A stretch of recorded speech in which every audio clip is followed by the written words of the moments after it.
जय हिंद दोस्तों। जीवन में रिस्क न लेना सबसे बड़ा रिस्क होता है। ऐसा मैं क्यों कह रहा हूँ ये आपको जल्दी समझ में आ जाएगा।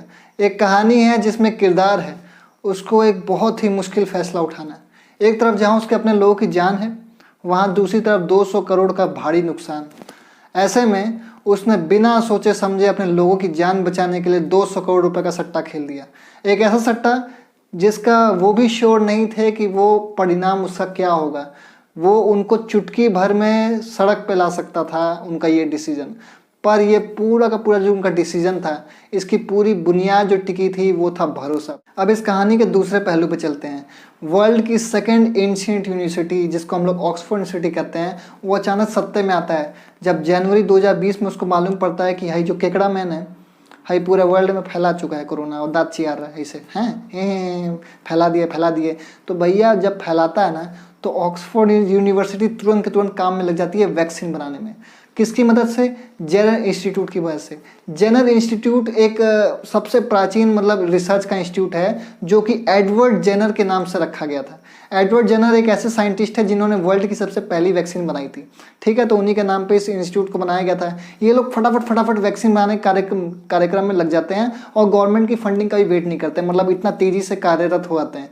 अब इनको चाहिए होता है जेनेटिक कोड। जेनेटिक कोड ऐसा होता है, मतलब आप जैसे आपने दबंग मूवी देखी होगी, तो दबंग मूवी में जो सलमान खान रहते हैं, उनकी जो मम्मी होती है उनको दमा की शिकायत होती है, मतलब सांस फूलती है जो थोड़ा सा भी धूल धक्कड़ खा लेती हैं।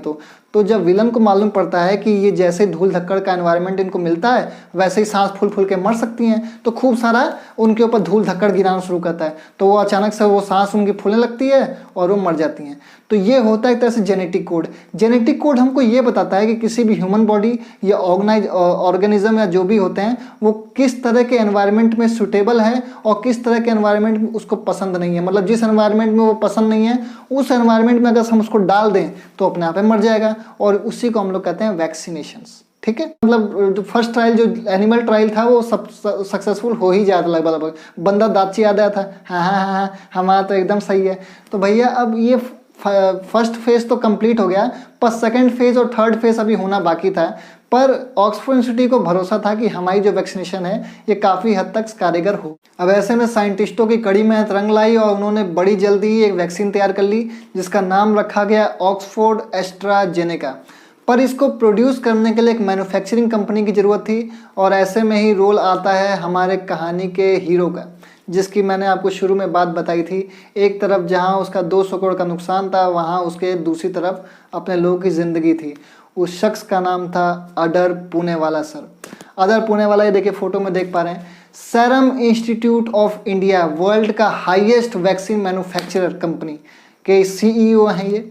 और इन्होंने बहुत ही बड़ा डिसीजन लिया उस समय। इस वैक्सीन जो एस्ट्राजेनेका थी, जिसकी अभी ट्रायल अभी पेंडिंग थी, second level third level pending था, साथ ही साथ अभी अप्रूवल पेंडिंग्स थे बहुत सारे, ये सब चीज़ों के पेंडिंग थे। उसके बावजूद इन्होंने विश्वास दिखाया ऑक्सफोर्ड पे। इन्होंने कहा कि हमें ऑक्सफोर्ड पे पूरा भरोसा है, ऑक्सफोर्ड की वैक्सीन कभी गलत नहीं हो सकती। और इन्होंने इस भरोसे और विश्वास की बुनियाद पे उन्होंने 5 करोड़ डोसेज का कॉन्ट्रैक्ट ले लिया। स्टार्टिंग में जब ये फेस ट्रायल में थे, अप्रूवल थे नहीं, तो इनको खुद से ही पैसा लगाना था और इन्होंने 200 करोड़ रुपए का जुआ खेल दिया अपने देश के लोगों के लिए, अपने लोगों के लिए, कि जितनी जल्दी ये वैक्सीनेशन का प्रोसेस होगा तो उतनी जल्द से जल्द हमारे लोगों को, अपने देश के लोगों को ये वैक्सीन सप्लाई हो पाएगी। तो इन्होंने 5 करोड़ डोसेज भी तैयार कर लिए और इन्होंने अपने जेब से 200 करोड़ रुपए का मतलब उठाया। और फाइनली ये जो था, ये वैक्सीन अप्रूव भी हो गई, मतलब हर लेवल पे अप्रूव हो गई। और हाई मनहूस आदमी हमेशा बोलता था कि अरे नहीं, ये भी बेकार है, वो भी बेकार है, कभी बन ही नहीं सकता इसका वैक्सीन, तो मतलब नामुमकिन जैसा बात बोलता था। इस ससुरा हम लोग का पैसा खा के ये भी बोल दिया कि ये सबसे बेस्ट, सबसे चीपेस्ट है और सबसे मतलब सिक्योर है वैक्सीनेशन, और ये इसको अप्रूवल दे दिया, इस भाई साहब ने दे दिया। तो सोचिए कितनी बेहतरीन वैक्सीन थी। इसी का नाम दिया गया कोविशील्ड। अब इसके साथ ही साथ एक मज़ेदार किस्सा भी हो गया। चाइना ने भी अपनी वैक्सीन डेवलप कर ली और चाइना ने भी अपनी छवि सुधारने के लिए पूरे वर्ल्ड में वैक्सीन बांटना शुरू कर दिया। साउथ अफ्रीका को दिया, साउथ अफ्रीका बोले कि भैया जूता मारेंगे, दोबारा दिखना मत यहाँ पे। वो पूरा भगा दिया, बोला कि हमारा जो दोस्त है भारत, वो हमारे लिए कोविशील्ड लेके आ रहा है और हम वही वैक्सीन लाएं, क्योंकि हमको भारत पे पूरा भरोसा है। क्योंकि हम भारतवासी कान्हा की भूमि से हैं, हमारे मन में कान्हा बसते हैं और सिर्फ हमारे अंदर प्रेम और समर्पण का भाव है। जब तक कोई हमारे आत्मसम्मान को ललकारता नहीं है तब तक हम सबसे प्रेम व्यवहार से सबके साथ रहते हैं। और ये इतिहास रहा है हमारा कि हमने अपनी संस्कृति को बचा के रखा है और पिछले 3000 सालों में आज तक हमने किसी देश पर अटैक नहीं किया, क्योंकि हमें अपनी संस्कृति, अपनी सभ्यता पे पूरा भरोसा है और पूरा प्यार है। हम चाइना से भी कहते हैं कि चाइना, आप एक बात हमेशा समझिए, ताकत के साथ नेक इरादे रखिएगा, नहीं तो ऐसा क्या था कि रावण हार गया। दोस्तों ये बहुत बड़ी बात है। हमारे भारत की आज जो छवि है पूरे वर्ल्ड में बहुत अच्छी है और पूरे वर्ल्ड में हमारे जो आदार पूनावाला जैसे बड़े बड़े भावी लोग हैं जिनकी वजह से भारत का जो कद है वो हमेशा ऊंचा रहेगा। 5 करोड़ डोसेज इन्होंने बना लिए, 200 करोड़ का नुकसान के बारे में नहीं सोचा, फटाफट बना लिए। जैसे ही अप्रूवल मिला इन्होंने फटाफट हर पूरे वर्ल्ड में मतलब अपने मैन्युफैक्चर करना शुरू कर दिया, बहुत कम पैसे में और कहीं कहीं तो फ्री में भी देना शुरू कर दिया। ये जो कंट्रीज़ थे उनके नाम मैं आपको बताता हूँ। ये देखिए, आपके ब्राज़ील था, Saudi Arabia, Morocco, south Africa, और आपके 1.5 लाख भूटान में, मालदीव्स में 1 लाख, 5 लाख अफगानिस्तान में, नेपाल में, 20 लाख तो बांग्लादेश में भेज दिए।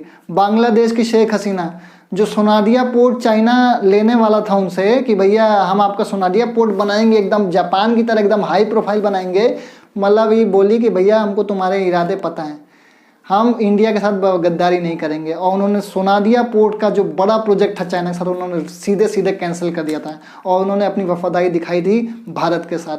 भारत ने भी उनको 20 लाख डोसेज दिए और यहाँ पे पूरा उनको मतलब पूरी तरह सपोर्ट किया है और आगे भी भारतवासी करते आएंगे। आपको याद होगा जब अमेरिका के टाइम में क्राइसिस आई थी तो उन्होंने हमसे मांगा था वो मलेरिया की दवा, तो हमने वो भी उनको दिया था, बड़े खुशी खुशी दिया था। बाकी अब यहाँ पे लोग अलग अलग बातें करते हैं कि भाई डर गया था यूएस से इसलिए दे दिया, वो दे दिया। तो भैया आप ये बताइए कि हमारे पास जब कोविशील्ड था तो हम अपने से छोटे देशों की क्यों इतनी मदद की आगे बढ़ के। तो दोस्तों होप आज के लिए आप समझ पाए होंगे आदार पूनावाला जैसे लोगों का कितना बड़ा रोल रहा है भारतवासी में। और मतलब हम तो तहे दिल से धन्यवाद करते हैं कि हमारे पास ऐसे भारतीय अवेलेबल हैं। तो दोस्तों आज के लिए इतना ही। नमस्कार, वंदे मातरम, जय हिंद।